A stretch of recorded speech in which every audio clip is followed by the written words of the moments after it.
সাম্প্রতিক সহিংসতায় আহতদের চিকিৎসার দায়িত্ব নেবে সরকার, জানিয়েছেন প্রধানমন্ত্রী শেখ হাসিনা। আহতদের খোঁজখবর নিতে বিকেলে ঢাকা মেডিকেল পরিদর্শন করেন সরকার প্রধান। বলেন, এসব কর্মকাণ্ড ৭১-এর বর্বরতার কথা মনে করিয়ে দেয়। বিচার চান দেশবাসীর কাছে।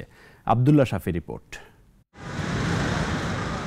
৪ দিনের তাণ্ডবে আহত ছাত্রলীগ ও আওয়ামী লীগের নেতাকর্মীদের দেখতে ঢাকা মেডিকেল কলেজ হাসপাতালে যান প্রধানমন্ত্রী শেখ হাসিনা।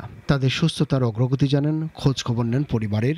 বিএনপি জামায়াতের নৈরাজ্য মোকাবেলায় তাদের ভূমিকার প্রশংসা করেন, সাহস দেন তাদের।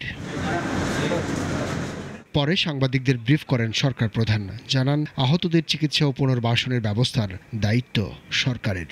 আওয়ামী লীগের গাজীপুরে তাকে মেরে ঝুলিয়ে রাখা, এ কি বর্বরতা, এ কি জঘন্য।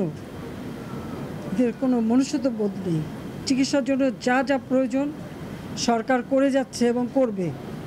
চিকিৎসা শেষে তাদেরকে অন্তত তাদের আয় রুজির ব্যবস্থা যাতে হয় সেটাও আমরা করব।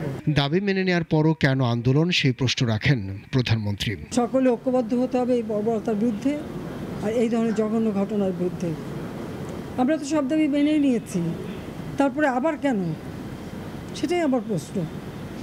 এটিকে জঙ্গিবাদকে সুযোগ করে দেওয়ার জন্য?